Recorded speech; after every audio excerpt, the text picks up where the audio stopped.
Did not hit Caranglor.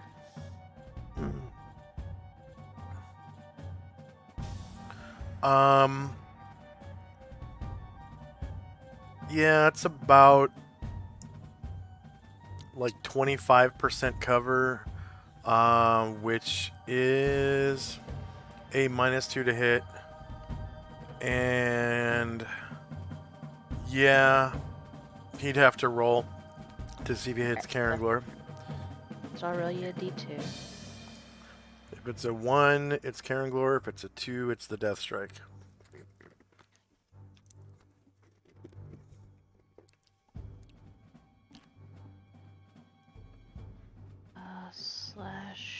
/R space d2. Yeah. Okay, so it's... So that'll just take a charge off him, unless it rolls a 1, I guess. Yeah, go ahead and roll a d20.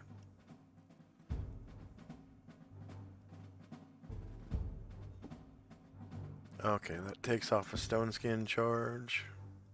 So that'll be it for Varen.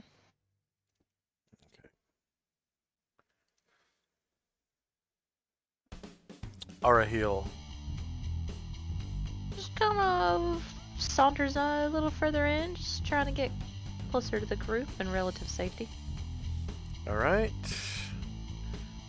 We've got a blue rail, controlled by Shandrak. Let's see how far he can get.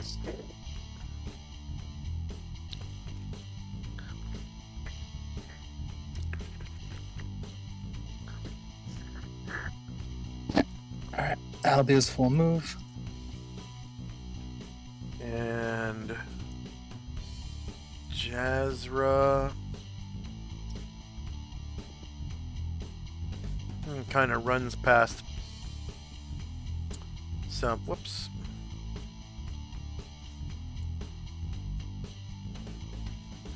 Runs past some Rael.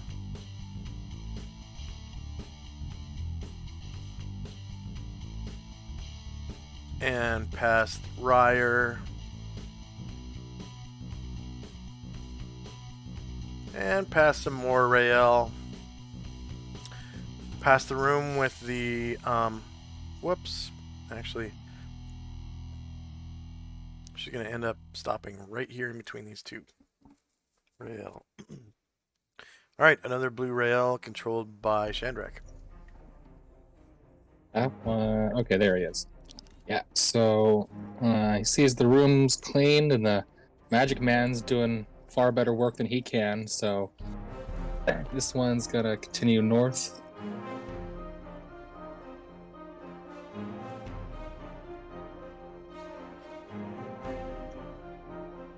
And let's see.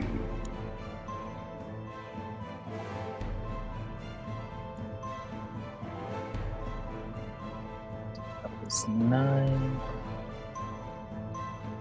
10, 11, 11. Yeah, and then from there, he will attack the Death Strike, not engaged with the Anatar. I mean, Caranglor. Okay.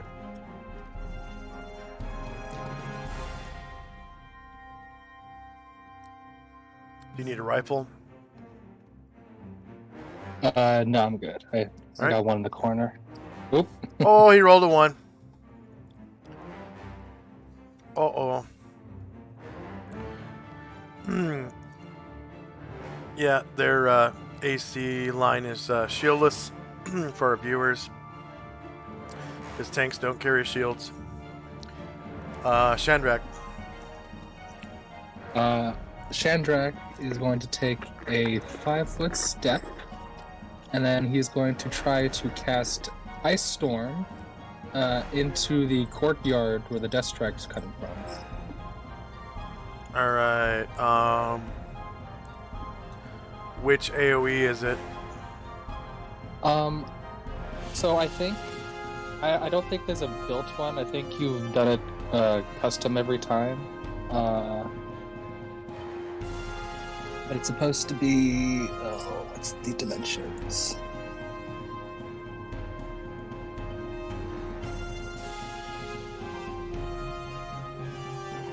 Here's diameter 30.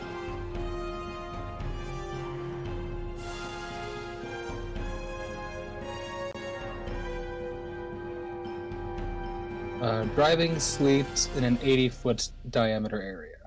Okay. So, Cube or circle? diameter, so it's a circle. Oh, yeah. Yeah. Okay, so 30, 35, 40, 45, 50, 55, 60, 65, 70. Blade barrier is the one that we found out was a cube. Yeah. I was like, I know there was a fight where I walked into something. I was like, I thought it was a circle. 75, 80. There's your 80-foot AoE. All right. So the blue dot in the middle, Mm-hmm. your character has to be able to see it. Okay. Let's see. Let's see.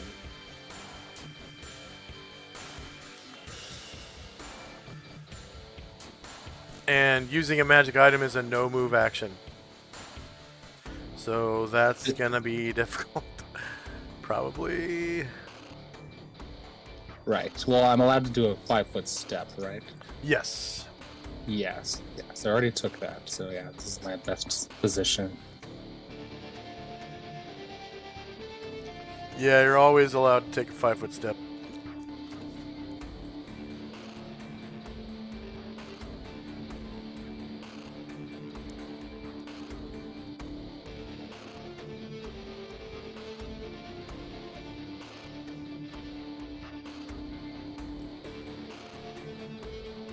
Yeah, I'll go with that.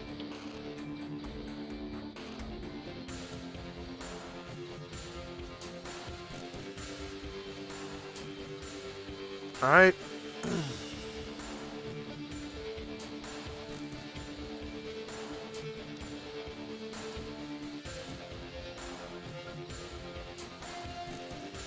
And go ahead and roll the spell template for the version you're using. Right. Okay. And remember, you're using the staff, so it casts at level 6. I thought that was a 9. Yeah, 9. Sorry, 6 is Oops. wands. Oops, sorry, I gotta reroll that. That's sleet, not hail.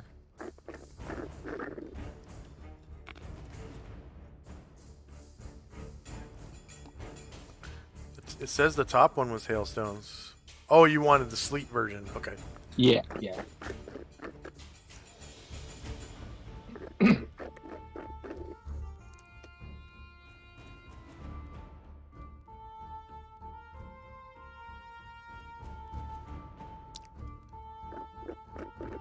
Wait, why are the dimensions still in radius?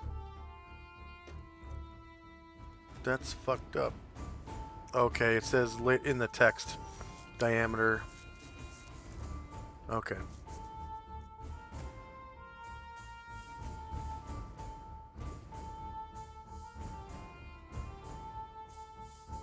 So driving sleet falls in an 80-foot diameter area for 1 round per caster level. So that's 9 rounds.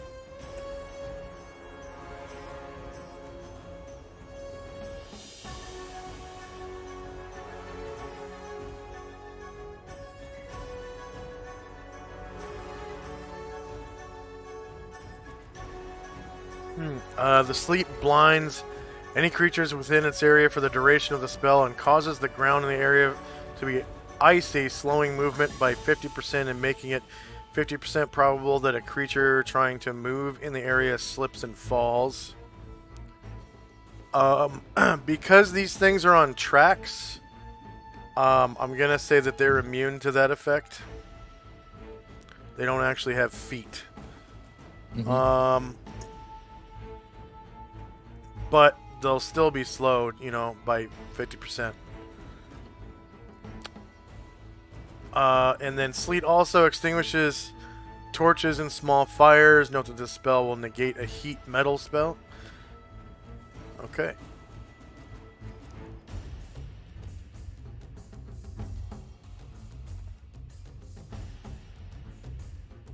And then, like inside this room, just ignore the red AoE. And I'm gonna put this to back so that it's below everything. And I wish, let's see, advanced. You can lock position on the token layer. That's awesome. Okay. Yeah.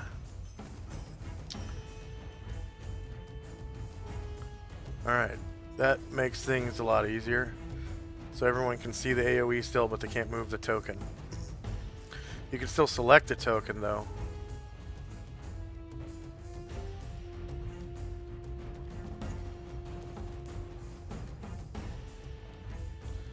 Alright, so technically right now they are blinded, and so would anyone in this square be blinded by sleet.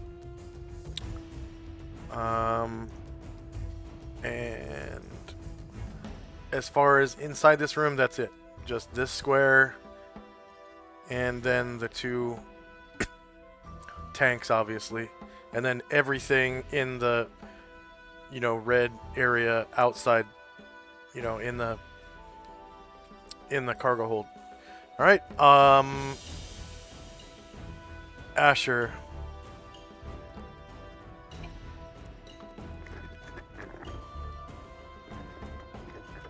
So the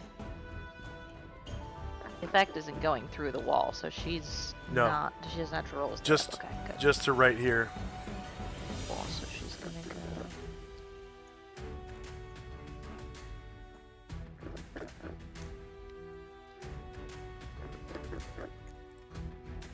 And this spell doesn't say anything about the AoE being displaced if it hits a solid wall. Pretty much only the explosive ones do that I know of, like Fireball.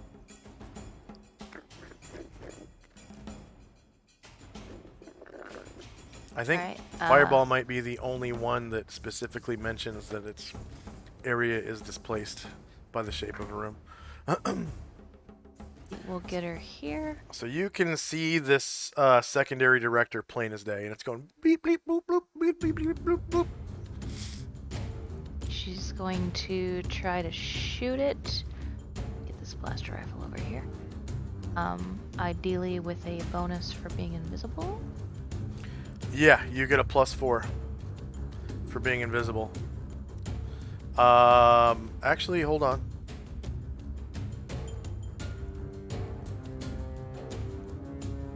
Let me check its intelligence.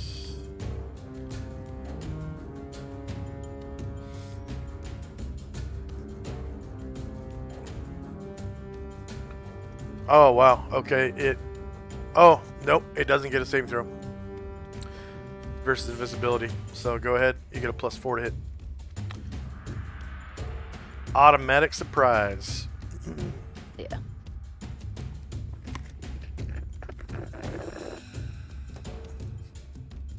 Alright, Be visible now.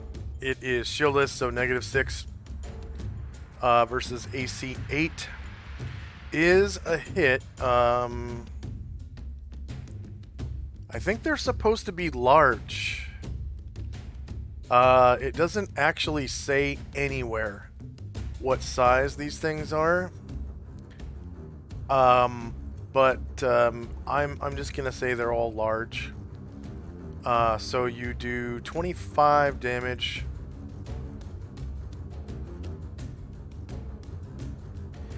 and you kill it in 1 hit. Go ahead and describe how you do so. Shit. She blasts it and like sort of like a weak spot of the Death Star is like really big, but she gets like a tiny little spot under a sensor. She says, "Guys, I'm getting really good at this." All right, and guess what happens?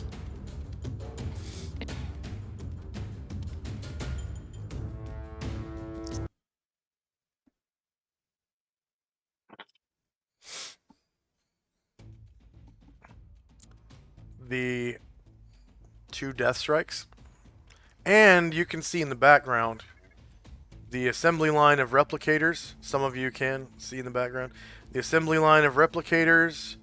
The 2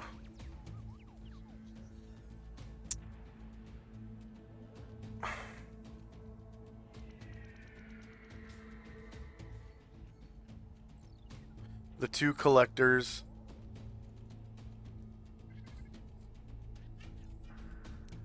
They all cease to function. So their attachments lower to the ground.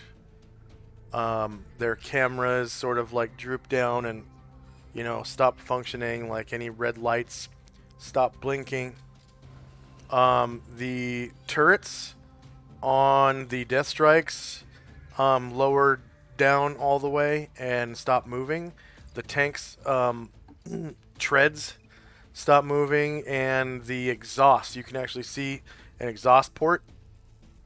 The exhaust stops coming out, and you hear the engines cool down and cease to function. And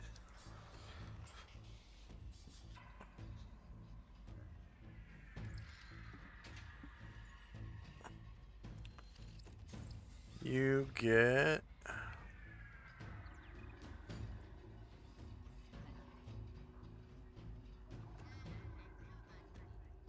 right.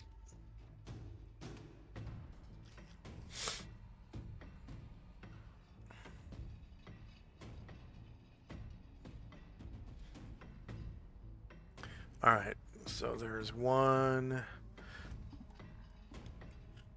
secondary director worth 2,000 points. There are 3 player characters. How many NPCs who gain XP do you have, Asher? 6. 6, and then Tenzi? Including the Rael. No, not including any of the Rael. Okay. Then I have 2. 2. That's at 8, and then Shandrak. How many? How about you? 3. So that's 11 NPCs. 1 creature defeated. Hit dice per creature is. It had only 3 hit dice. All right. How many warriors and bards do you have, Asher? 4. Tenzi 2. and Shandrak. 2 as well. So that's 8. All right. Then you get full experience for the 9 spider drones.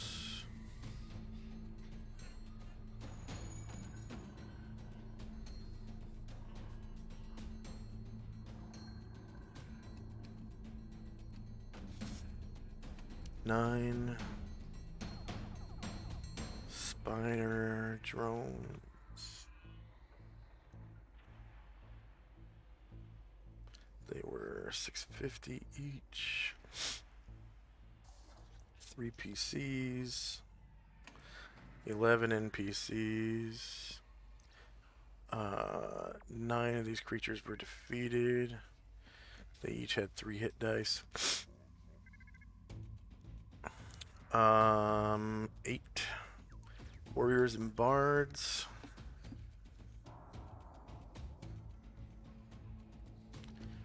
Then you get experience for Full experience for the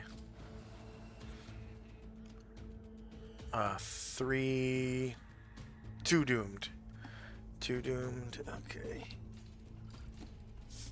So 2 doomed. Full XP 270. 3 player characters, 11 NPCs, 2 creatures defeated, 4 hit dice each, 8 warriors and bards in the party, 1 assimilator,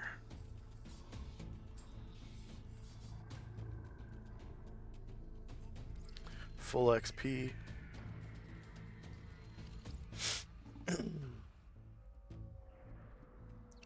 One emulator. Full XP for the assimilator is 1400. 3 PCs. 11 NPCs. 1 assimilator defeated. 5 hit dice. 8 warriors and bards. And then 2 death strikes.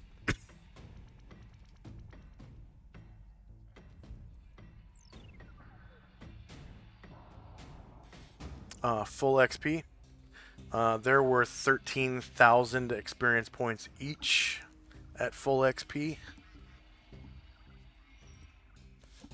It's because they have 8 attacks.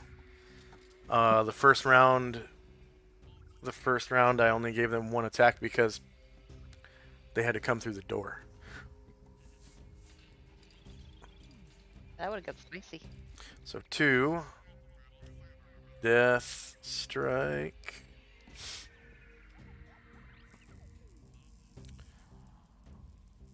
$13,000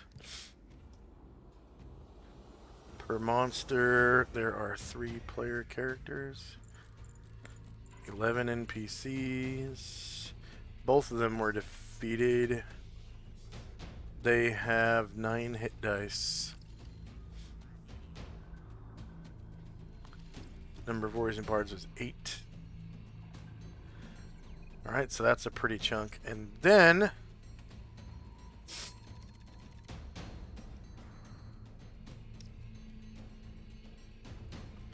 you defeated 9 replicators.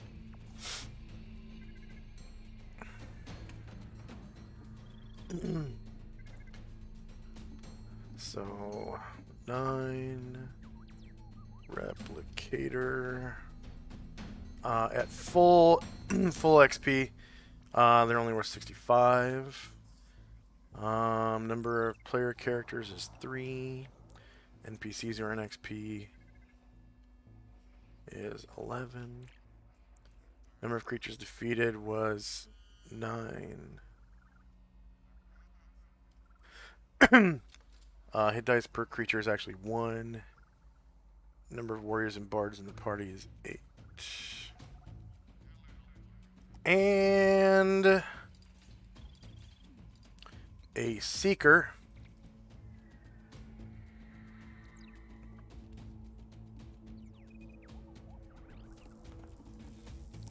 Okay, 1 seeker. They are worth at full XP 175.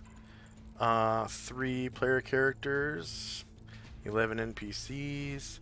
1 was defeated in the encounter. Hit dice per creature is 1, and warriors and bards was 8. Okay, and then 2 of these collectors, and I think they're worth a lot.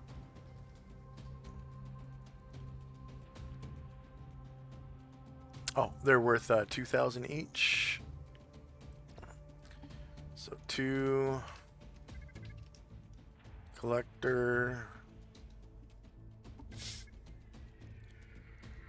at full XP, they're worth 2,000. Number of player characters 3. NPCs 11. Number of creatures defeated was 2. 10 hit dice per creature. Warriors and bards was 8. And you get half XP for everything you defeated before. Okay, so that is a lot of stuff. So that's 1, 2, 3, 4, 5, 6.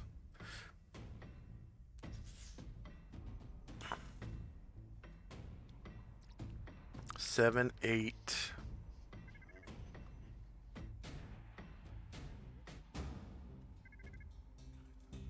So you get more XP for like getting them powered down? That's neat. Yeah. So 8.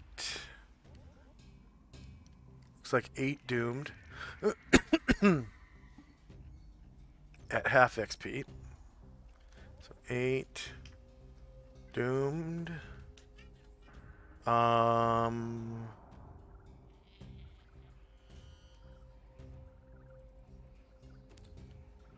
At half XP, doomed are worth 135.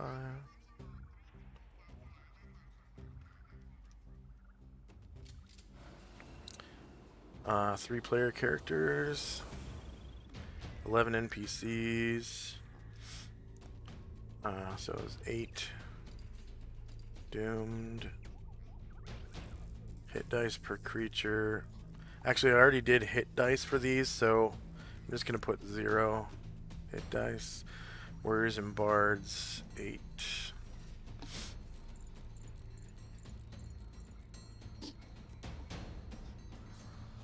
And then there were 2 assimilators. 1, 2.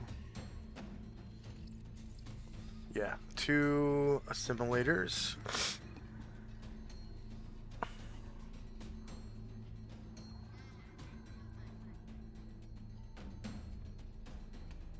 At half XP there were 700.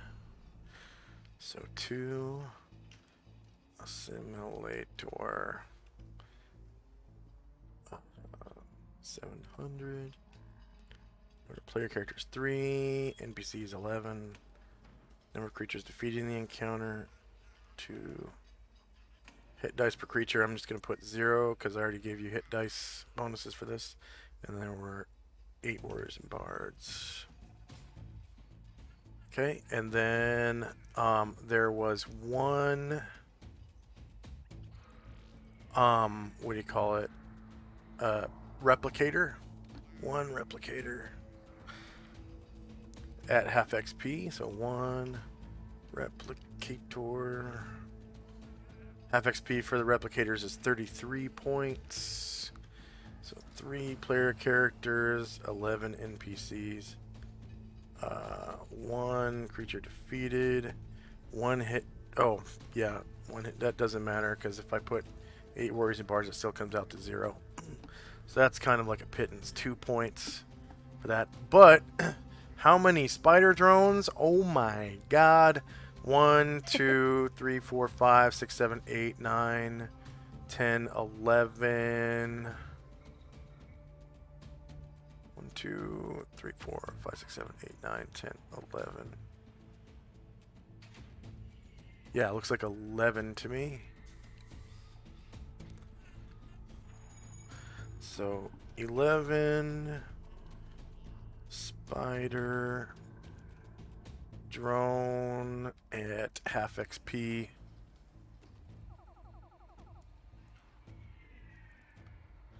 Half XP for the spider drones is 325. 325. 3 PCs, 11 NPCs. Creatures defeated was 11. Hit dice per creature. I already gave you hit dice for these, so 0. Warriors and bards of the party 8.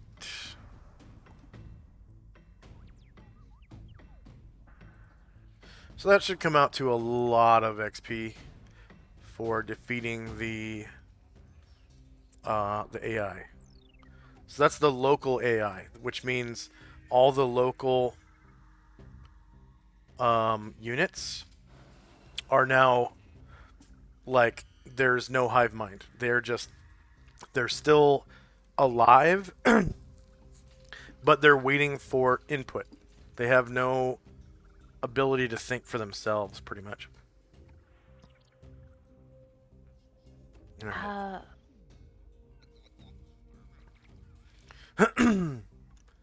So they're basically like in a sleep mode.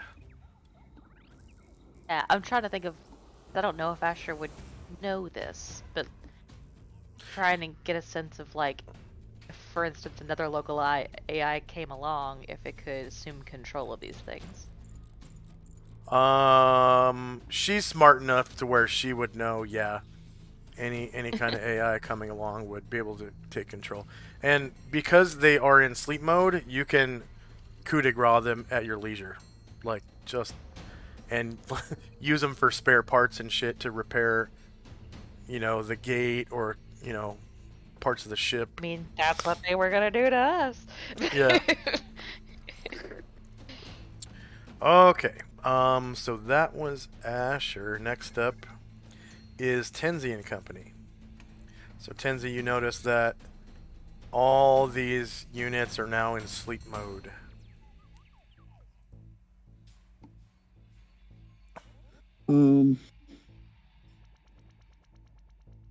Any of the rail that see that will come up and mash them. Okay. Come up and smash this thing. This rail down here will come up and smash another one. Oh wait, won't go into the sleep storm. Oh yeah. You So can. we'll stand back. Yeah. If you want to, Shandrak, you can end that sleet storm at will. Okay, on people's turns too. Yeah, This- yeah. And after saying the power down, Chandrak would will it away. Because any spell that you cast, whether it's from a spell slot, an innate ability, or from a magical item, you can at will automatically dispel your own magic, as per the dispel spell. And Yeah. when you dispel your own spells, it automatically works. You don't have to roll to see if it works like the normal dispel spell. Right. Yeah, so yeah, saying like the robots just kind of like lay their weapons down and stop moving. Yeah, Chandrak would have done that after that happens. Okay. So I'm just going to delete the AoE for that. So those two forward guys come up, and one stops and gets the first one. The next one stops at the next one to take it out. Yeah.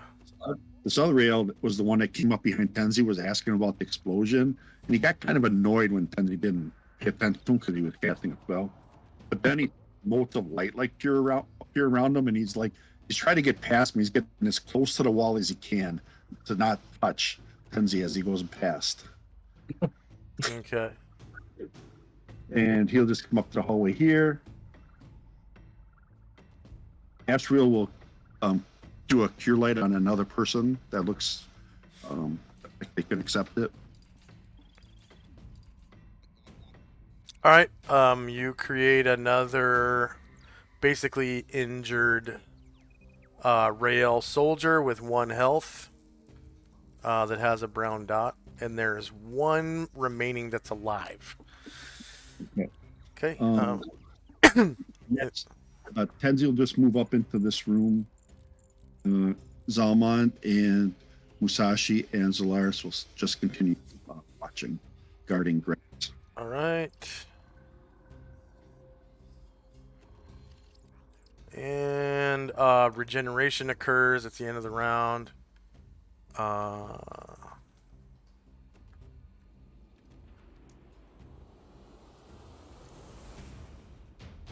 And time and spells is so Gregus repairs sensor controls in 2 more rounds. Engineering is already up. I'm assuming Gregus is gonna keep repairing. And Whistling to himself. whistle while you work. Sashi's wondering if that's part of the spell. What do you guys will have to do the effect? I can't Verbal whistle. component.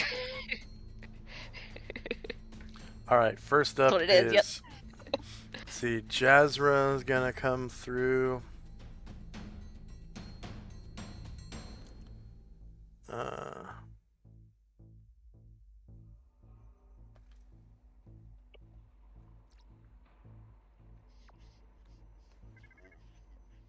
And she sees the two disabled tanks, the death strikes, and she goes, "Oh wow, death strikes. I'm assuming you already disabled the AI." I shot a beepy thing up here.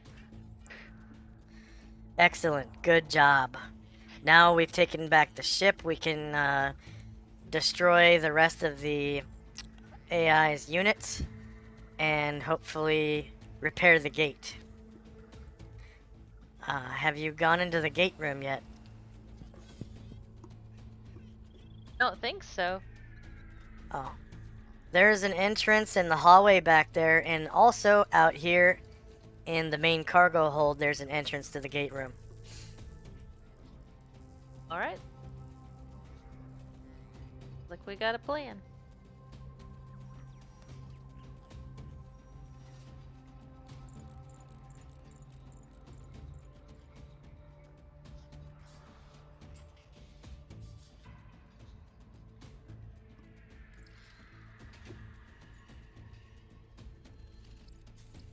All right.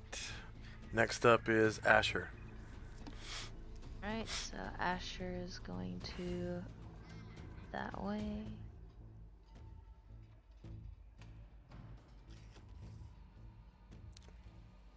And also, there's another rocket launcher here.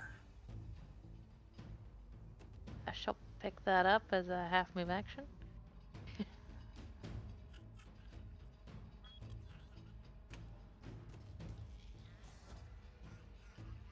And it has a sling on it and everything, so you can sling it over your shoulder. I just realized there's no way Asher can carry this. She's dragging it behind her and then leaves it there. You guys Oh, might wait. want one of these. You can.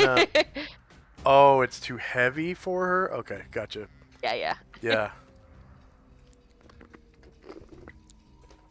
So she'll put that there. I don't remember how much Mm. they weigh. Let's see. I think it says on the character sheet.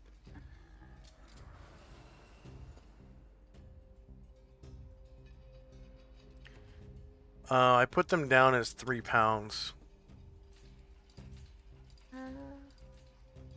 Check.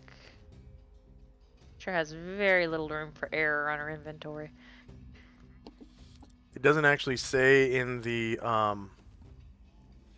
Tale of the Comet book like how much these weapons weigh, so I kind of had to extrapolate from the weight of other weapons mentioned in, like, you know, combat and tactics.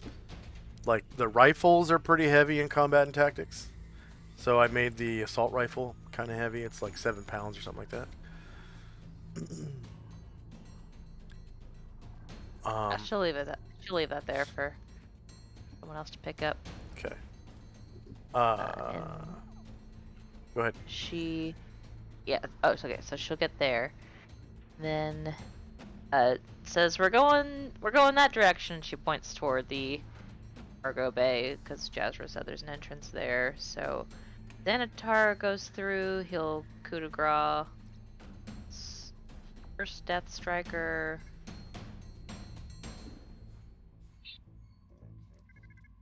Head into the room.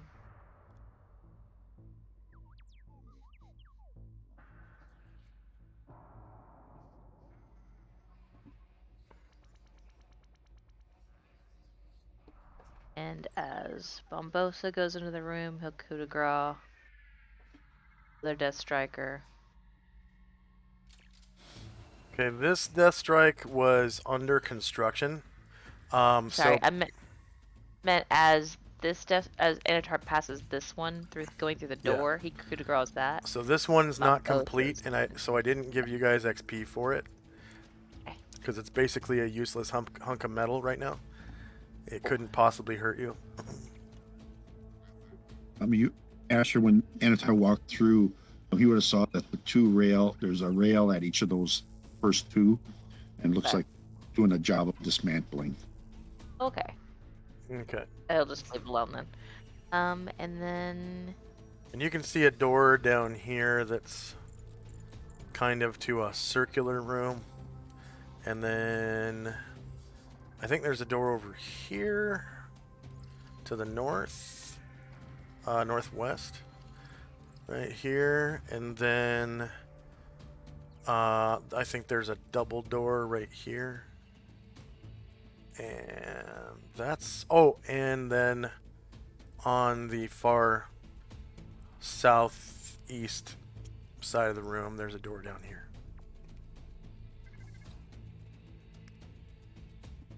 so we're just gathering up the group.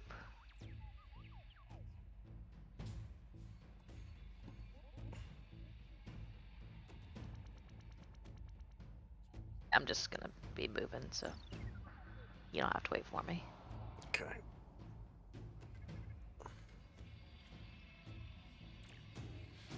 Tenzi. The rail soldiers are enthusiastically running up and are jogging up and dismantling some of these other. Yeah, the rail soldiers are cheering. They're like, "Yay!" And you can hear it echoing through the corridor.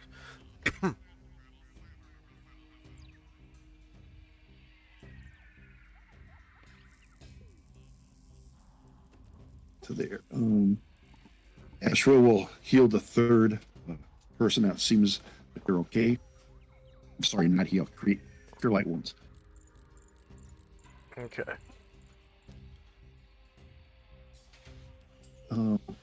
So the third one appears, and all the other ones appear to be deceased. Like, just within the last few minutes, last 10 minutes or so, they've bled out onto the floor from their wounds and burns and stuff. Like, maybe they were the last final resistance that was left on the ship. And you'll just come up to here, look to this room, and stop there. That'll be in for us. Okay. Shandrak. So,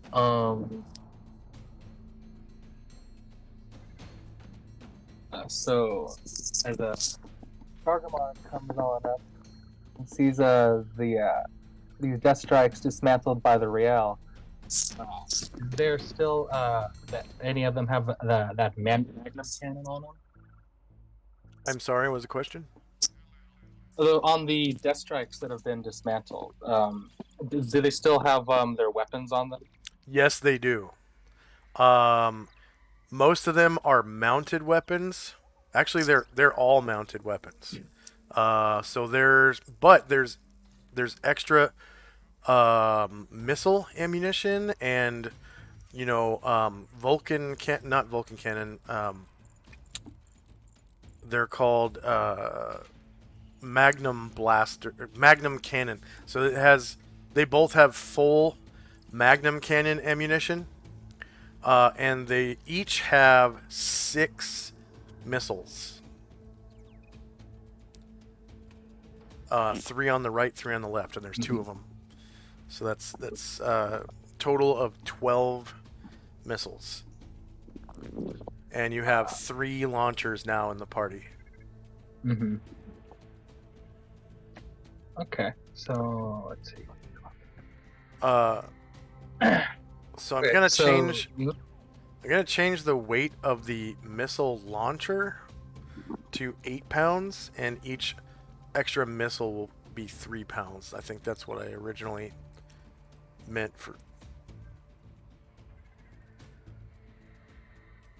So the missiles are 3 pounds, and they're about 2.5, 3 feet long, something like that. 8. No, 8, not 48. The fuck. All right.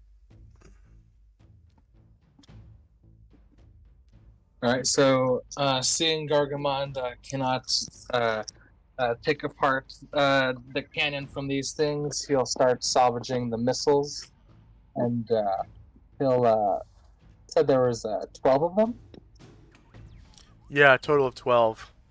And then Alright, and then you've Mhm. got 2 full like backpacks of ammunition for the Magnum cannon. Okay.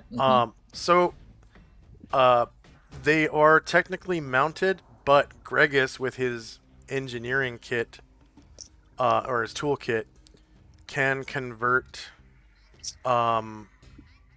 they actually have two grenade launchers on them too, and the those can be removed and turned into handheld versions with the by using the repair kit that Gregus has, and then also the Magnum cannon can be taken off of each of them and turned into a Gargamond, handheld version. Gargamond will looking fondly at that, and as he'll pick up 4 of the missiles for himself. 'Cause Okay. he's got a That's- missile launcher. And they're 3 pounds each, so that's 12 pounds total.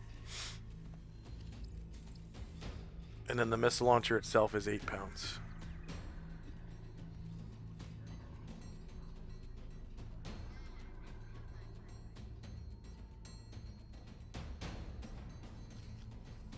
And Gargamon will say, who else is using one of these?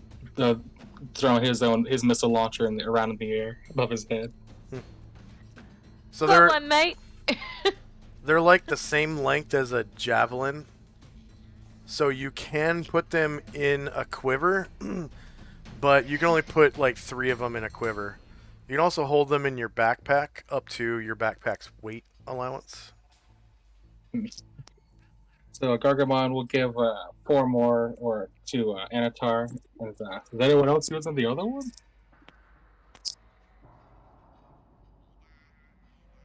See that there's an unclaimed missile launcher in the middle of the room. And I think Gargamond already had a missile launcher to begin with. Yeah, he had one earlier.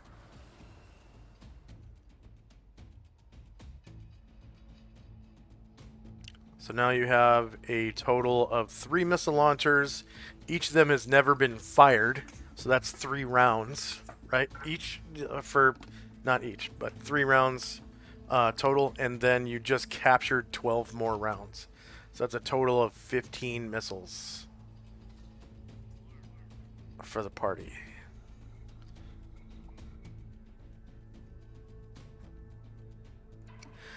Anything else for Shandrak? Yeah, I'm just moving my guys. That'll be all. Okay. End of round. Regeneration. And did you remove that shit from that one guy that rolled a 1? Yes. Okay.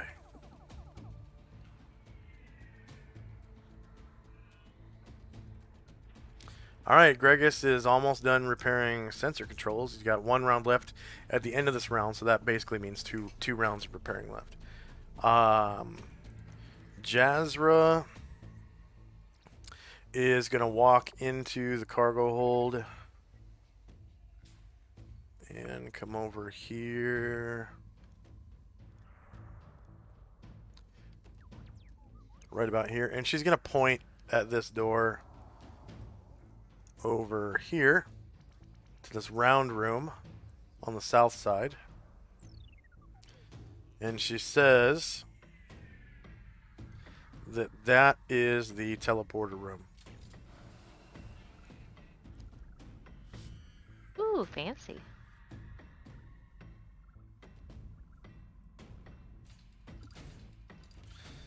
And Asher and company. So Asher, come in there.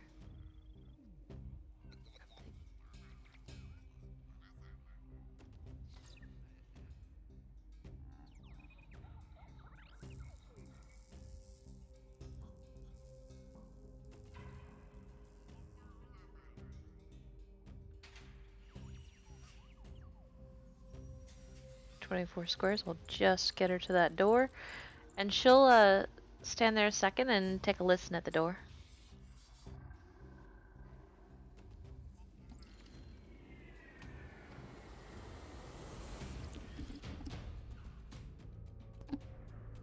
All right.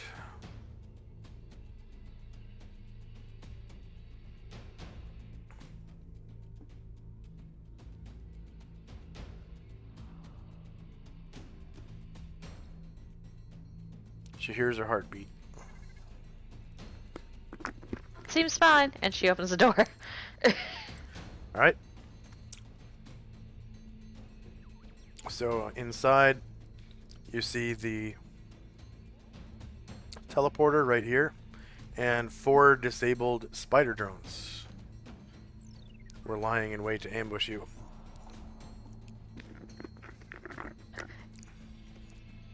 There, gooses. Will you please help me get Ethiel out of the wall? He is here.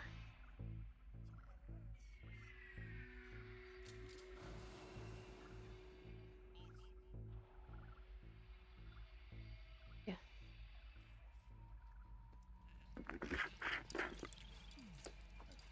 Whenever I see Ethiel, I think of that scene in Star Wars Episode 2 where Obi-Wan Kenobi is fleeing from like General Grievous's robots or whatever on the back of that lizard in the canyon, and it's like climbing up walls and shit and making weird like noises. Yeah, it's kind of like that.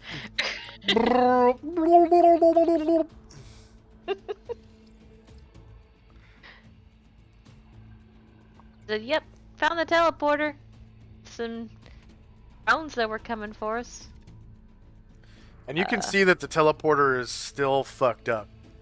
Like from whenever Jazra said that she disabled it, like the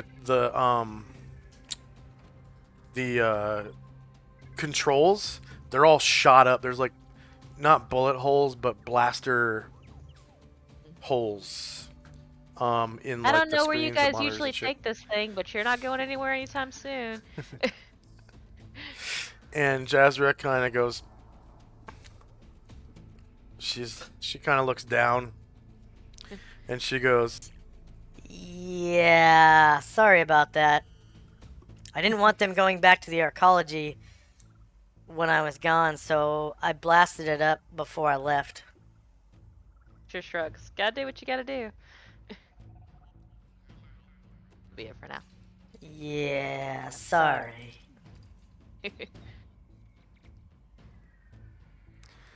"All right, Tenzi and company." The rail soldiers continue to delight in smashing up some more of these spider drones. This guy's on this one now. This one's on this guy next to him. Oh, those are replicators. Yeah, they Oh, they smash up pretty easily. Okay. If there's no one else that Ashfield can help, he will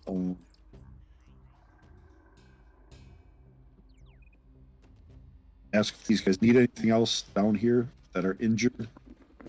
Just sit tight. We're taking care of the ship here.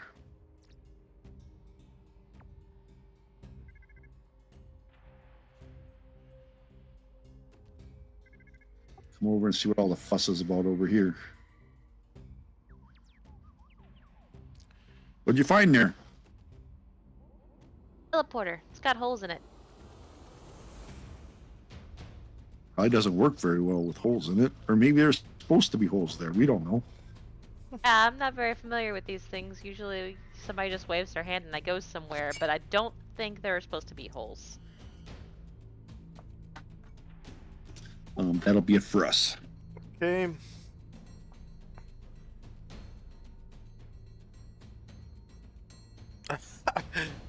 Whoops.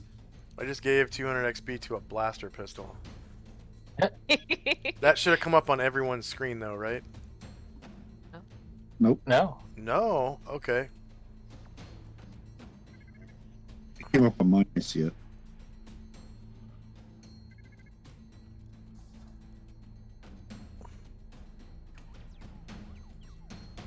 Doesn't say for the blaster pistol though. Oh yeah, well I gave Tenzi 200 XP just now. There we go. Do that. So Asher, you should see a bonus right now. Do you think you? And Shandrak and Company.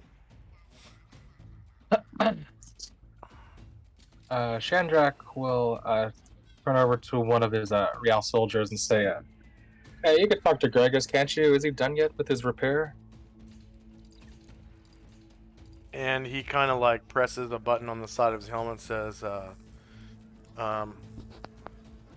you know, let's see.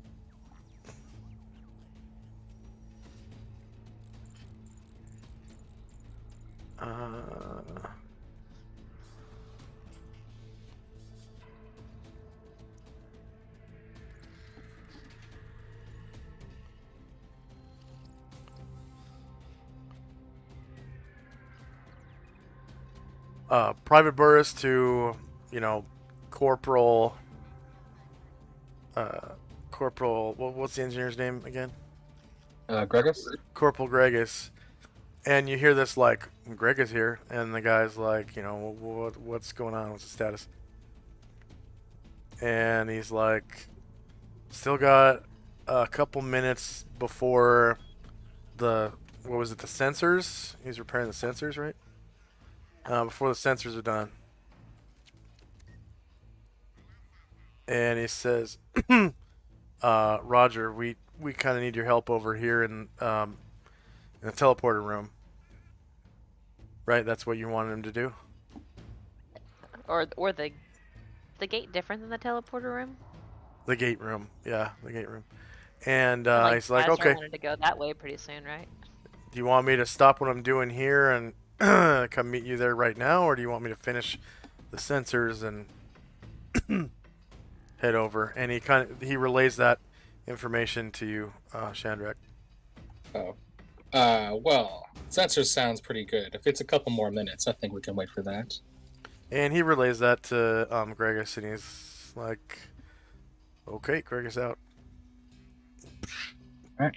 And with that, some of my Blue Rail guys will be joining Tenzi's dudes and smashing up some of these collectors and replicators.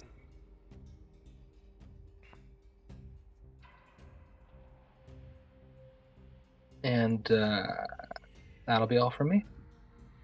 All right. End of round. Time and spells.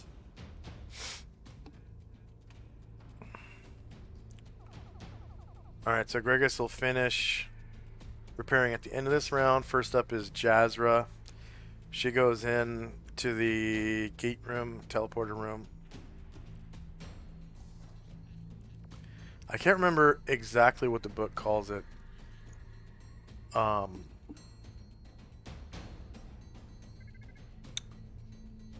Let's see.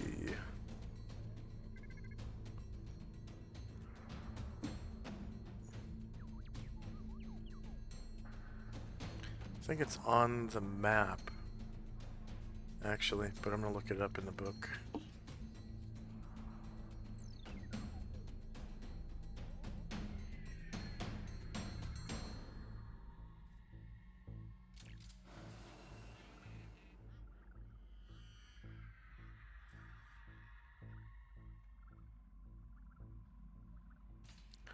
10. Teleportal room. Neat. Teleportal.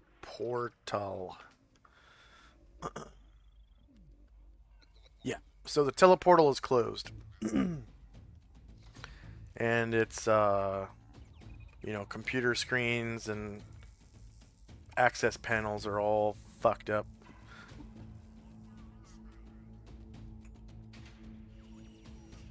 She goes. She kind of sighs and she says, Yeah, I really didn't want them going back to the arcology, but who knows? Maybe that's where they came from in the first place. These teleportals can go to many different places. Unfortunately, this one only I goes... think it'd be bad if it came from there, right? Because She goes, unfortunately, this one only goes back to the arcology, but it can be accessed from other places.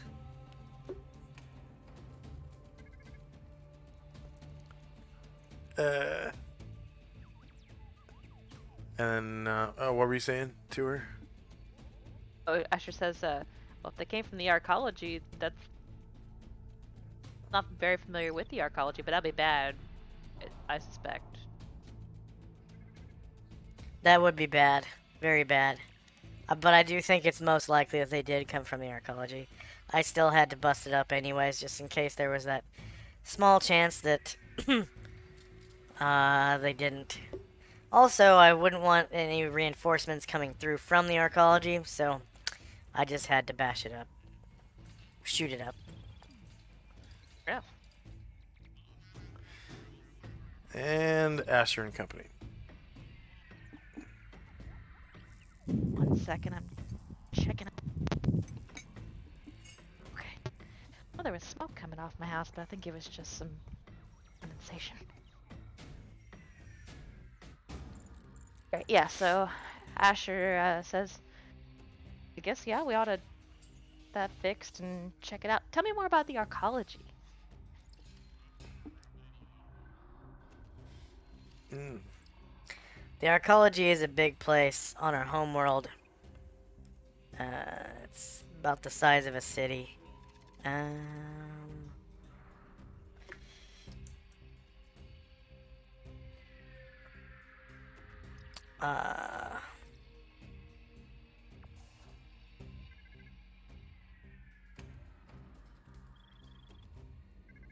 Our homeworld's called Tamrael. And the arcology is on our homeworld. And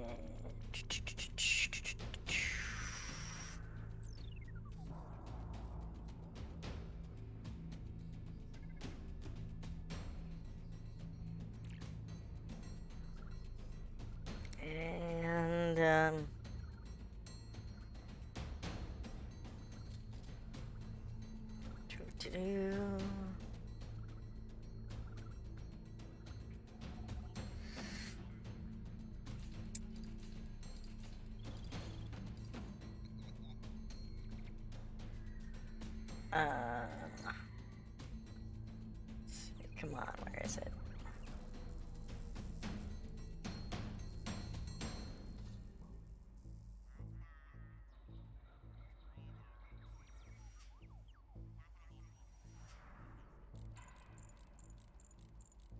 There we go.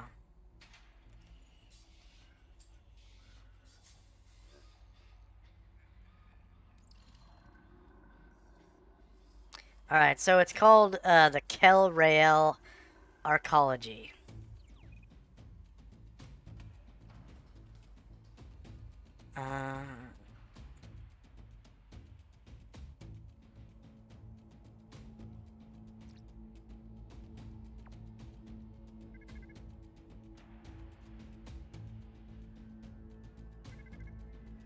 Okay, so it's on the planet Kel Rael, not Tamrael. We've established a small domed arcology, one of many throughout our portion of the galaxy. The air outside is only barely breathable. It's very stale, and the air pressure is lower than we require to breathe. However, our technology allows us to live inside the arcology with minimal discomfort.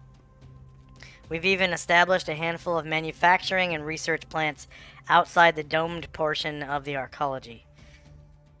This particular arcology servicing the Rail Space Navy has seen far better days. Okay, that's kind of meta, actually. Our military used to be loosely knit and fairly informal organization, existing mostly to protect the rail traders and subdue hostilities on worlds where rail traded. We felt safe in allowing families and relatives access to military installations. Thus, the first floor of the arcology is given over to military matters.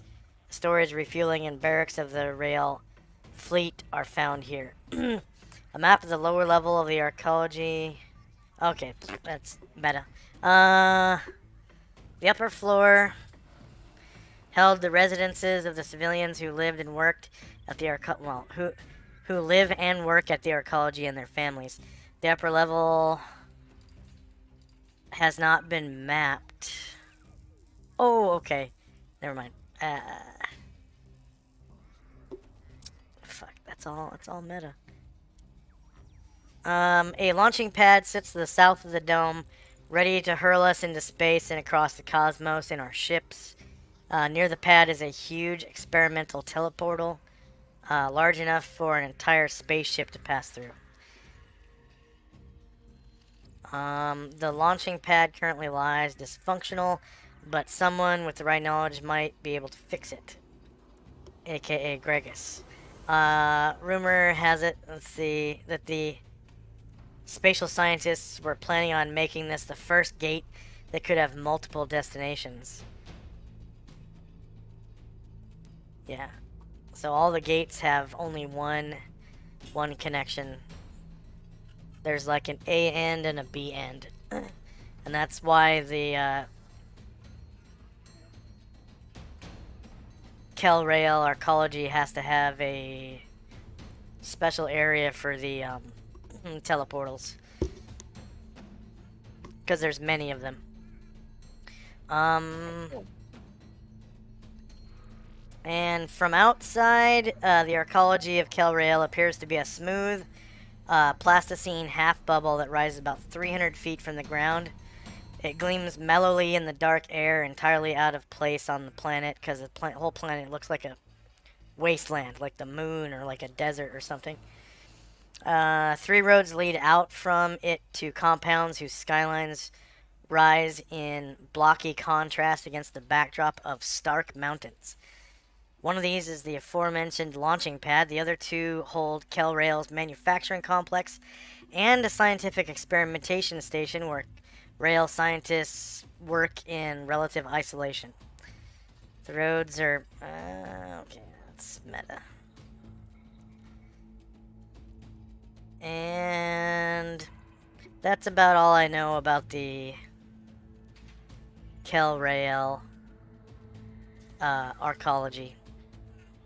It's a good primer. I wanted to know how bad it would be if these things come from there. So it sounds pretty bad, especially if it's got connections to other places. Yeah, there are a lot of people involved in the Kelrail arcology, so if it has been taken over, I would expect a lot of the doomed to be there. She kind of shifts her weight from foot to foot. She's never still, except when she's hiding. And yeah, that'll be it for now. All right, Tenzi and Company. The Rail continue their smashing spree. If there's anything left, that's what they're doing. I think you've gotten everything in this room, including the little seeker drone right here. Okay. Asheville will come and join the group. Ba-boom.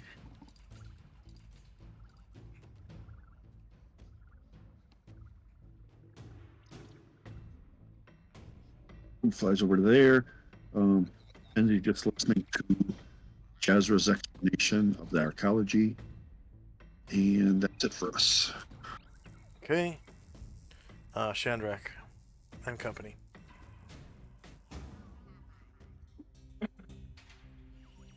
So Chandrak will, after hearing all that crazy stuff, they'll say, "So sorry, just to get it clear, your teleportal, it's, they said it goes to one direction, but would it be able to take us back if we go through it?" Oh, you're asking Jazra? Yeah, Yeah, she we'll be able to says. come back here. She says.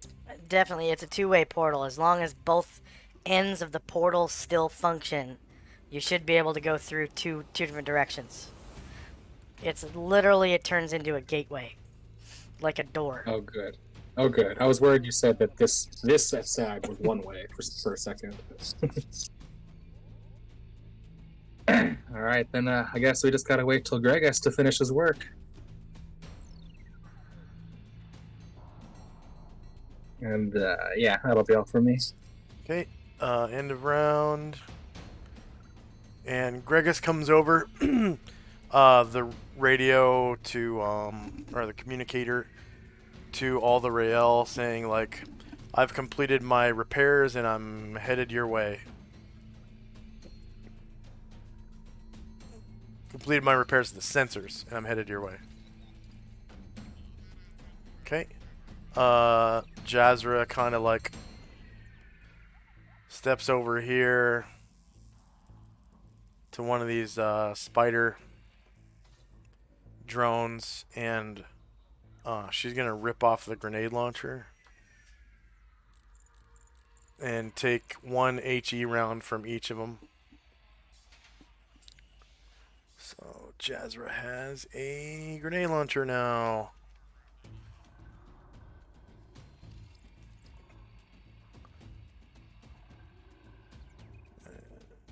Dexterity. And the grenade launcher has a speed of, I think it was 3. Or maybe it was 2, actually.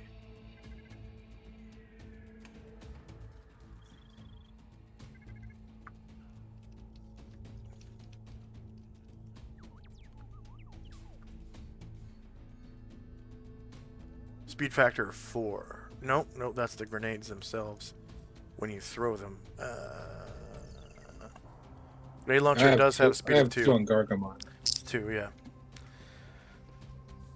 And she has 4 HE grenades.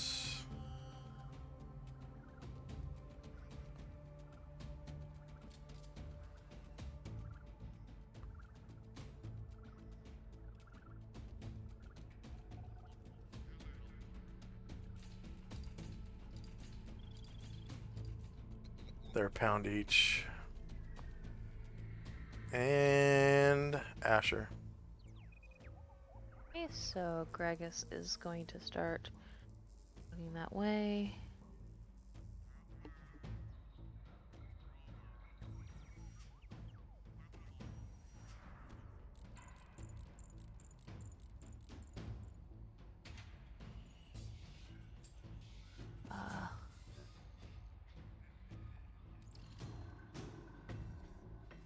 Store.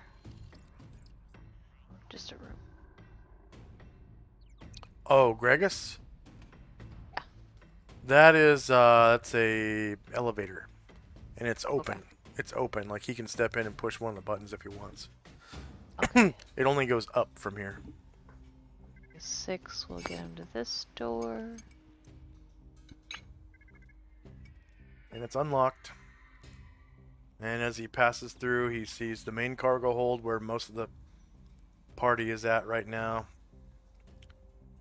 And way down here, he can see the teleportal room. Teleportal, yep. 40.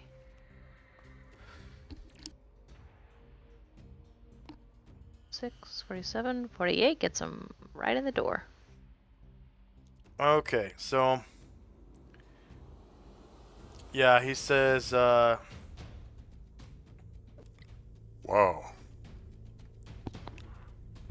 Somebody really fucked this thing up. It's gonna take a while. Probably about 3 or 4 hours. Oh. Look at that. What? Asher steps in.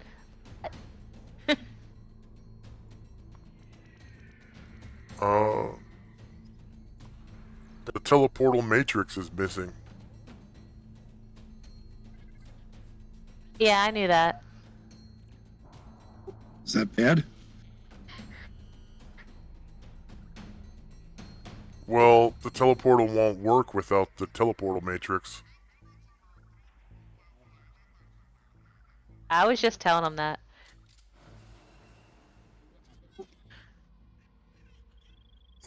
Did anyone find a little green pyramid about a foot tall, kind of glowing green and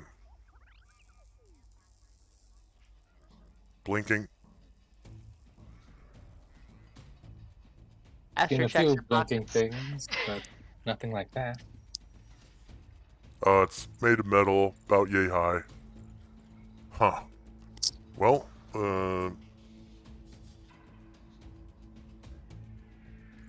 we're gonna have to search the ship, I guess. I'll get to work on the teleportal. You guys fan out. All right. And Asher jogs away to start checking.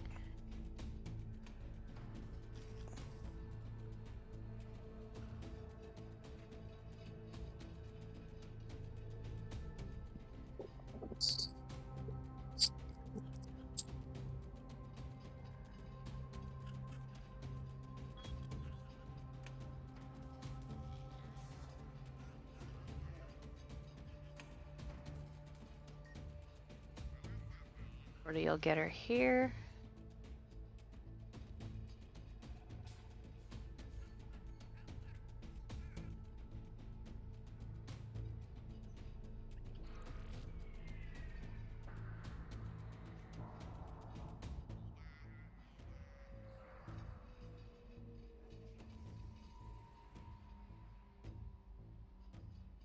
wow, okay, that was, yeah. You went right for the room where I meant to hide it. Okay. Yeah,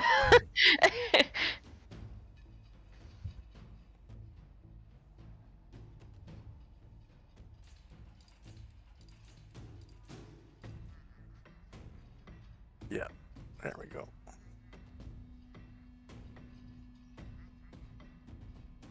Found it. Good job.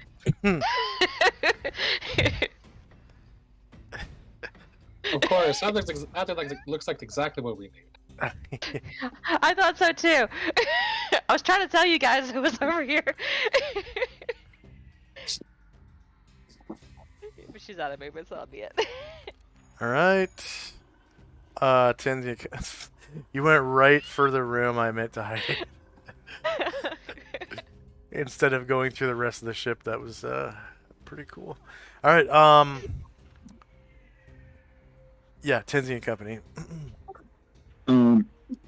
Kenzie asks Gregus, are there any other missing parts? And then he gets a sidewise look at Jezra.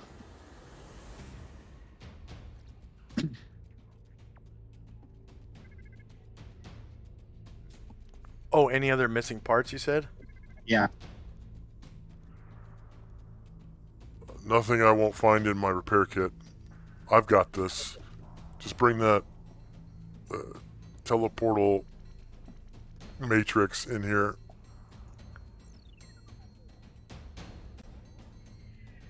I'm going to have Zalman and Musashi and Zolaris come into this room as well. And that'll be the end of our. Okay.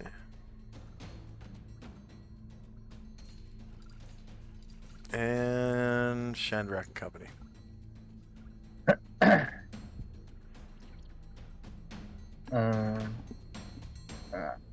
Gargamond will come on up and see Gregus working. Just say, how long do you think it would take you to take off one of those big cannons off of that big death tank?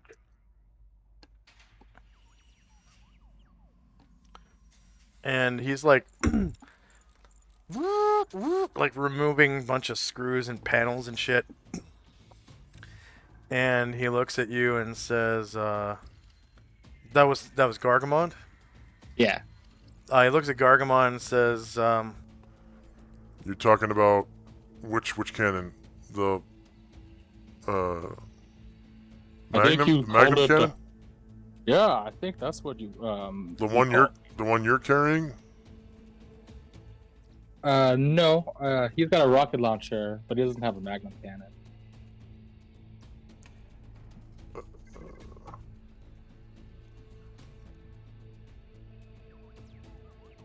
I thought you found... Oh, okay, you didn't find a Magnum cannon? No, I didn't find that. No. There was... other than Gregus... Or not Gregus. Other than Zariel, there was someone else who got a Magnum. No, maybe it was just Zariel. Okay. Yeah.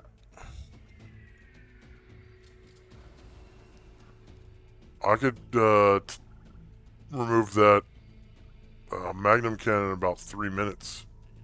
But don't you want the teleportal fixed first? Well, didn't you say things might come through it? You probably want to be prepared in case another one of those tanks come through. Oh, like if they're on the other side of the portal at the arcology just waiting for it to open up?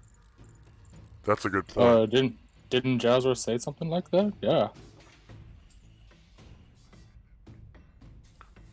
Okay, Yeah. I'll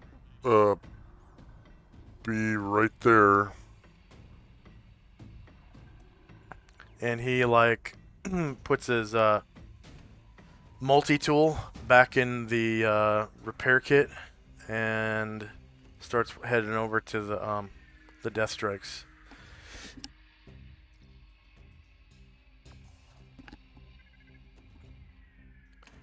And when he gets there, he's like, Oh, it looks like there's two here. Are you sure you don't want me to remove them both? Gargamon looks at Anatar. Oh, and look, they each have two grenade launcher tubes. I could also remove. Oh yeah.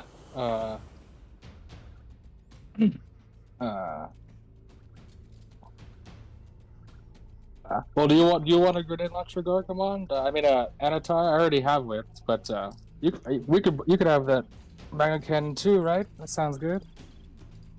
Looks at his missile launcher and says, "Oh, the merrier, I suppose."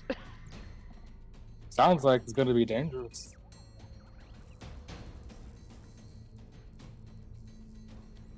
Yeah. So, could you take off both of the Magnum cannons?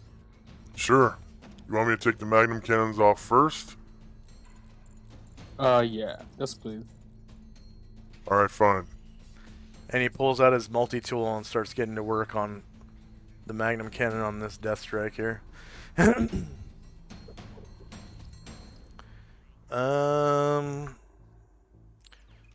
Grigus recovers Magnum cannon from death strike.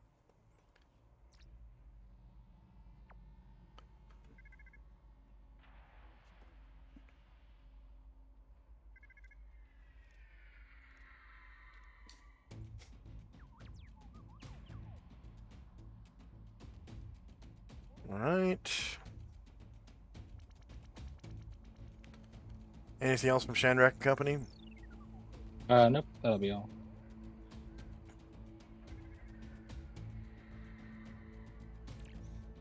All right, Jazra walks out of the teleportal room. kind of jogs over this way.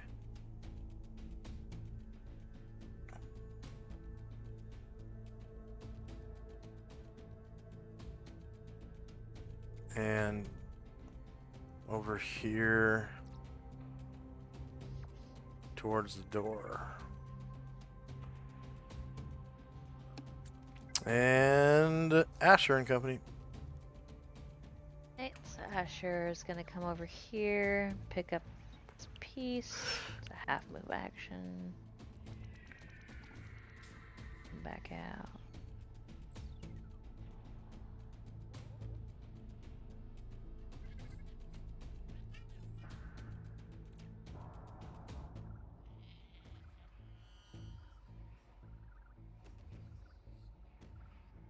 She'll get that far? And I hold it up above her head for everyone to see. Right. Yeah, it's a glowing green pyramid about a foot tall. So the dimensions are roughly 1 foot by 1 foot by 1 foot. And it's like a gentle glow, like candlelight, or like a really dim lantern. Somebody's gotta make me one of these. This is nice. And Gregus looks over to you and says, Don't drop that, whatever you do. It's our only one, and it's explosive. Asher looks at the thing she's holding above her head and like slowly lowers it back down.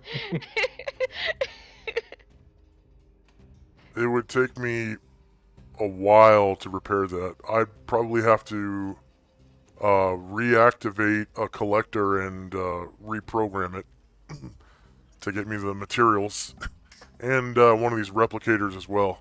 That would take some time.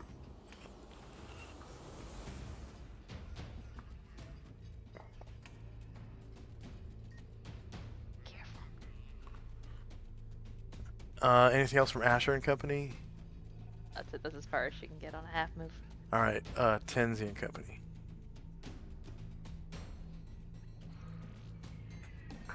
The Rael, I'm hearing Gregus, the Rael will start gathering up some of the stuff that they have and bringing it over to him for parts, based on what he said. And I think that's it. Okay, 2 rounds more for Gregus for the first Magnum cannon, and Chandrak and company. Ryer is going to come over where we fought the spider drones. Can you salvage a grenade launcher from one of them? Yeah, they're just holding on to the grenade launchers with like a mechanical hand. They each have a rifle as well. Alright, yeah, Ryer will pick up a grenade launcher from one of them. And so that the launcher comes with one of each grenades, right? That's how it works? Yeah, they have 1 HE round, 1 smoke round, and 1 stun round.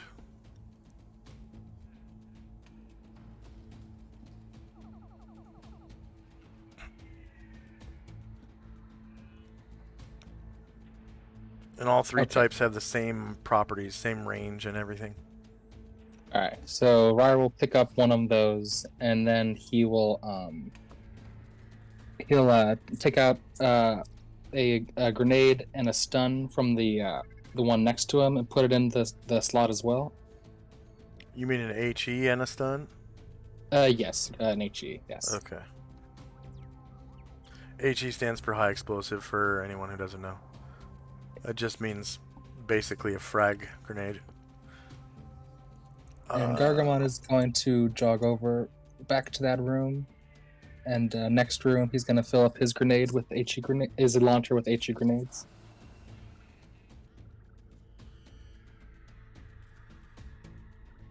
And then Chandrak's there just were gonna 4 up there. Hmm? There were Okay. 4 up there. And then 4 in the Okay. south end. And a grenade launcher, I believe, holds a total of 9 grenades. Oh, 9. I thought And it you was can 6. you can mix and match. Okay, yeah. So Gargamon will have to jog up there. Grenade launcher can fire grenades of all 3 types further and more accurately than they can be thrown by hand. The grenade launcher can hold up to 9 grenades in a rotating cylinder. The real grenade launcher in real life holds 6.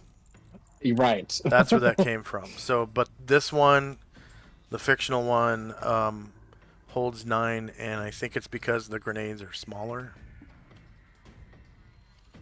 I'm guessing. But there's apparently no difference between the launcher grenades and the hand grenades.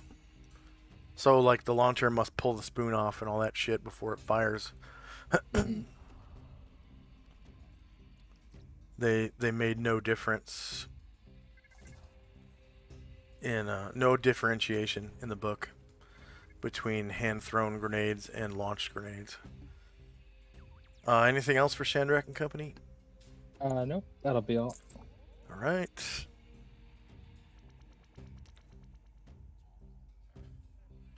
End of round.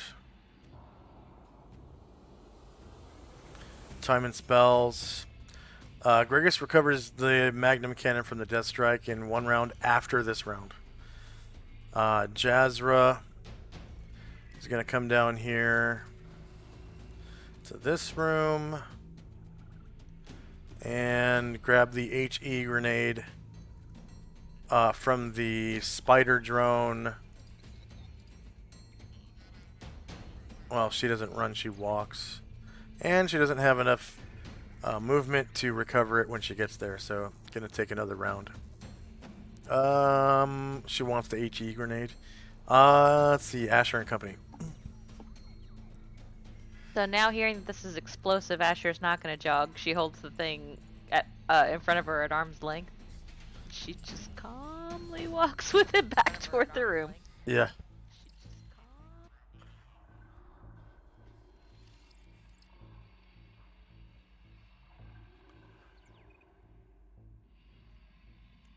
Tenzi and Company.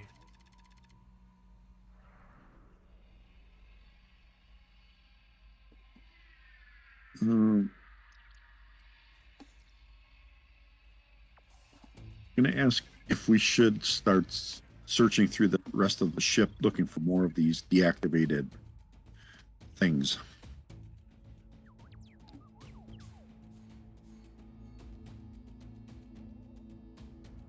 Oh, that might be a good idea. I have 3 hours. It couldn't hurt.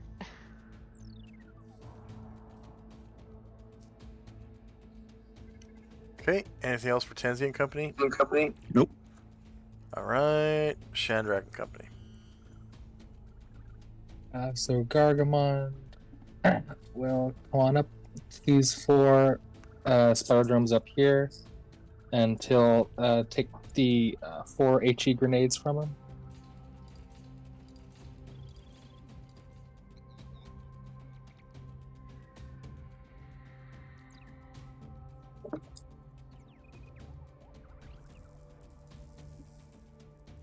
And he'll also pick up 3 of the stuns.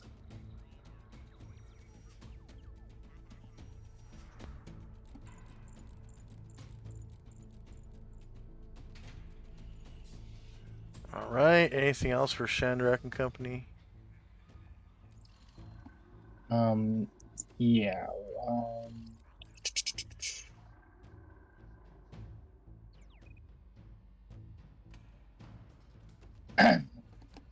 Yeah, Ryer is going to, let's see, is there, okay, I think you already got it. There's just the 2 spider drones down here, right? To the south where Ryer's at. There's 4 at each end of the room. Oh, okay. Oh, okay, cool. Then, yeah, he will get 2 more stun grenades. And 1 more HE grenade.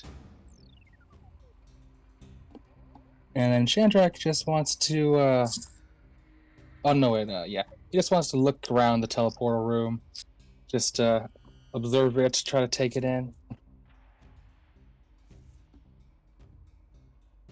I see glean some understanding.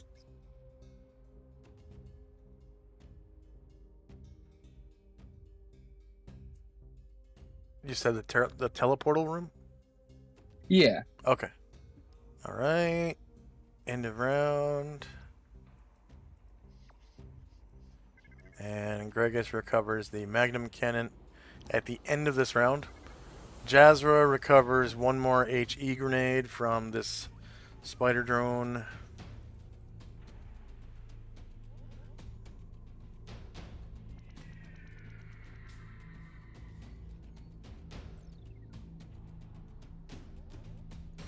And loads it into her grenade launcher.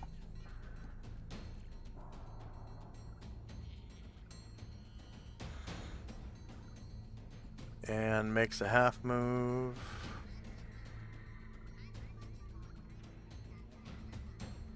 Back toward the teleportal room. Through the hallway. And Asher and company. Okay, Asher will get back to the portal room and gently set the thing down on the console. Okay. And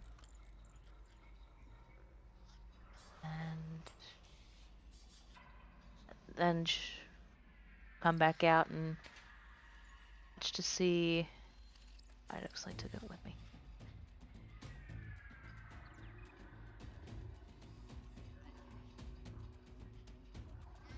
She'll come back out and watch to see which direction Andrak and Tenzi into stuff. That'll be it. Alright, Tenzi and company. And you can move south here. Listen at this door. Ashriel will come with them. So then Musashi will head towards that way.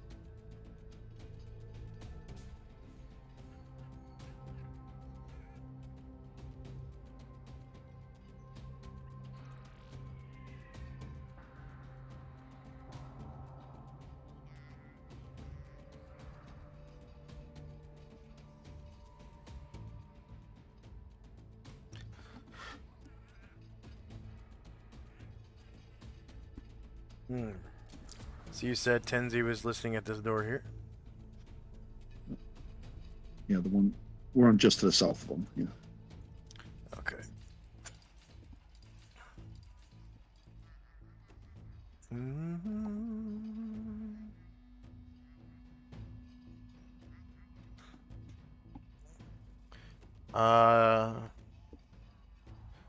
You hear your own heartbeat.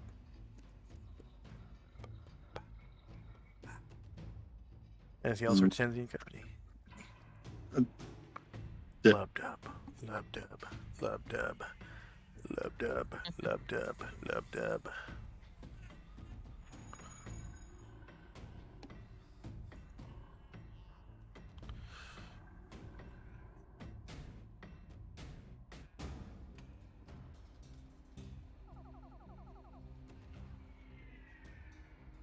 Alright, Shandrak and company.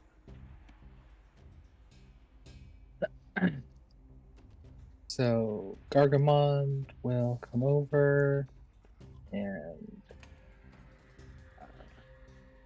observe the wonderful Magnum Cannon that we'll put on next round when he has more movement. Yeah, it's beautiful. It's got it's like this long machine gun looking thing like they got from in Aliens. And it has this belt feed cover like the miniguns from Terminator 2 Judgment Day, Predator. And then there's this big cylinder filled with belt-fed ammo that it looks like it has, I don't know, some straps on it that can be used as a backpack. Like straps or whatever. Yeah. Also, so Shandrak will come out of the teleporter room, and I'll say to his rail soldiers, "So, all right, let's look through the rest of the ship while Gregus does his work, and make sure the rest of these robots are back in the dead book." All right, so end of round, and we're gonna end a little early because I have not yet prepped the arcology map. It is a big map. Unfortunately, the scale is in 50s of yards, and it has like 67 rooms. It's Holy big. crap. Yeah. So, it's gonna take a while to get that to the correct scale. Like one room could be 50 yards across or more. So, getting that thing to scale is gonna be weird. But I'm gonna do it, and it's cool because the map has both inside the arcology, and then it shows some of the area around it. Like it actually shows roads heading out to, the experimental research station, the manufacturing complex, and the launching pad. So it's pretty cool. And basically the rooms inside, they're pretty much buildings. And most of them have like, a door, and boom, you're inside of a building. So, but the way they made the map is each building is one room. And I'm not gonna go through and put dynamic lighting lines in front, inside of every building on there, because there's 67 of them. So it'll be kind of weird. Like every building is gonna be like a warehouse, pretty much. So, and then the scale of the map is gonna be massive. I'm talking. Let's see. 150, maybe 450 yards across. So, and that's from north to south. So /R 450 times 3. So 1,350 feet tall. Should we /R 1350 divided by 5? That's 270 squares tall. And it's kind of lemon shaped, so the width is roughly twice that. So it's going to be like 540 squares wide. Wow. Yeah, it's a big map. And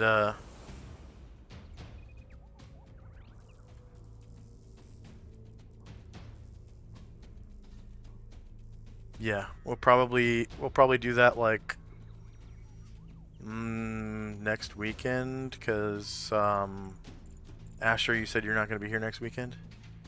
That's correct. I'll be trying to not crash on a plane. Okay. You can do it. So eventually, after a few hours, Gregus has the teleportal repaired, and you guys can step through. When you search the rest of the ship, you don't find anything useful. There's no more units or weapons, so what you got is what you got, which is a lot of stuff. You've defeated, what was it, a total of like 17 spider drones or something, so that's like 17 rifles. You have 3 more combatants if you cast a heal spell on them. I don't know if you guys have 3 heal spells available. I could do 2. Yeah. Varen can do one. Baron could do one.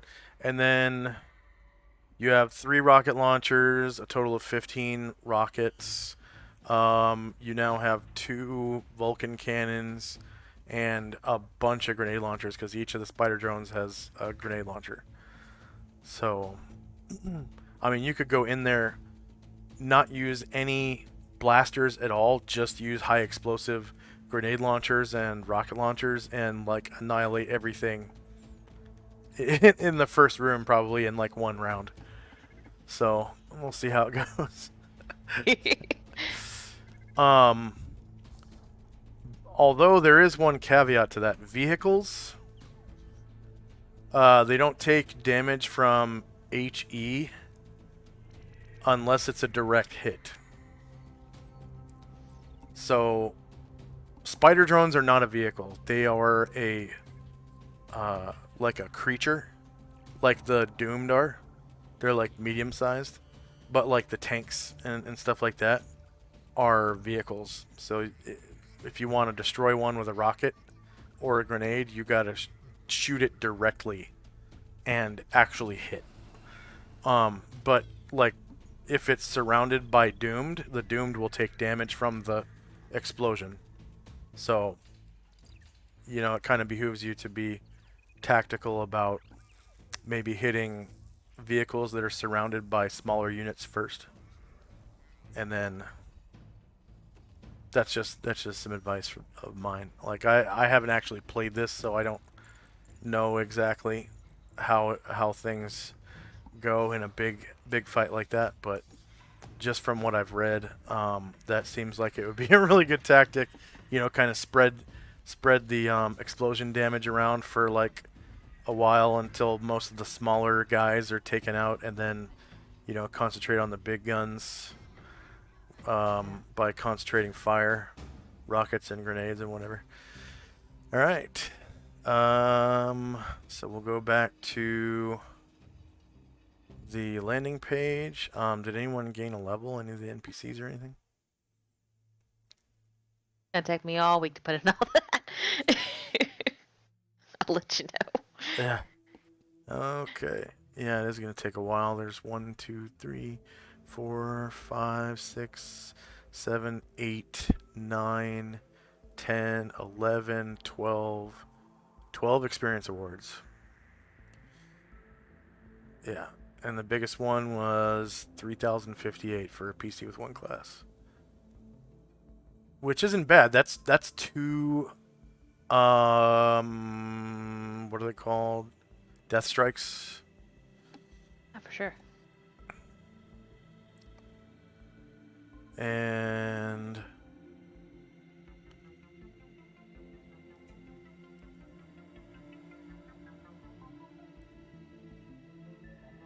oh yeah.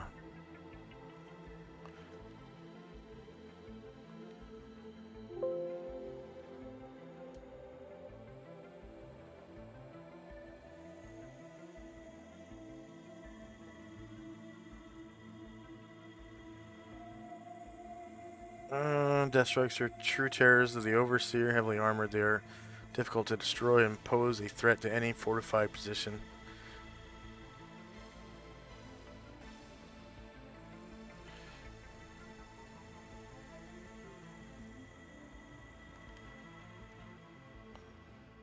Okay. Any questions, comments, or concerns?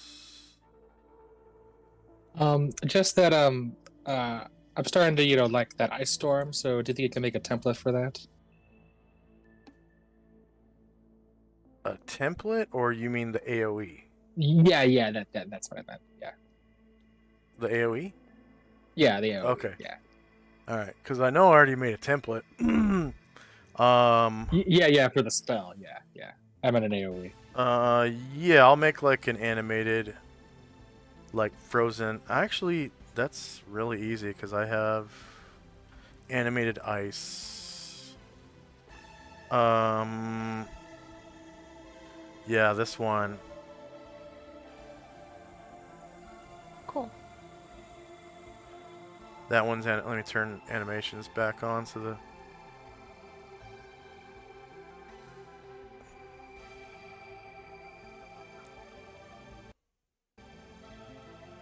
I could make it like 80 feet because it's a square. Nice. Yeah, that's perfect. Okay. So that's what it'll look like. Any other questions, comments, or concerns? Nice time. Thanks for running. All right. Yeah, don't kill yourself trying to make that a huge thing where it's just in a week. Yeah. The Yeah, surely they won't dynamic. get too terribly far into it. Yeah, I'm sure. Well, the thing is, it's all on one map, and so Yeah. I'd have to at least do the dynamic lighting lines and get it to scale. Getting it to scale is kind of like first priority before you can even start doing dynamic lighting lines, which for some maps is a pain in the neck because they don't have these maps don't have grid squares at all. You have to kind of like go by they give you like a little scale, and it's like from here to here is 50 yards, and then another segment's 100 yards, another segment's 150, and like on a real map, the legend on a real map, it shows you the scale with a bar with different distances cut out, and it says from here to here is this many miles or whatever. So you have to stretch that part of the image out to the correct amount of squares, and then you have to turn the image and stretch it out again to the it's weird. So but yeah, hopefully I'll have that ready for you guys next weekend so you can invade the arcology, and that one will be multiple sessions like this was. You won't obviously have to infiltrate it, but because you'll start from the inside and work your way out. And then for the other installations, I'll have to just find something on the internet that kind of looks like what they describe, because the other installations aren't mapped in the book. And I'll give you a reason to visit each one. And so there will be a total of like 4 installations to invade and take back before you move on to like a different planet or something. But all right, any other comments, concerns, or questions before we sign off? All right, for our viewers, thank you very much for watching. Please like, share, and subscribe. If you're watching us live on Twitch, I strongly urge you to explore our links below. We have links to our Discord, the Wizards of the West Coast if you want to talk to me during live streams. If you pledge at least $1 on our Patreon, you'll have access to a special channel for patrons only on Wizards of the West Coast, the Wizards of the West Coast Discord server, where you can talk to me during world building streams. And so like while I'm building the arcology, you'll be able to come in and talk to me about stuff. And we can chit chat about whatever you want that's like AD&D 2nd edition related, hopefully. But hope to see you all next weekend. Is everyone else able to make it next weekend? I'll be good. Okay. So I will schedule our next game for the same time next weekend. So it's for our viewers Sunday, same time Sunday, 10 a.m. Pacific time, 1 p.m. Eastern. And hopefully we'll see you then. All right. Bye-bye.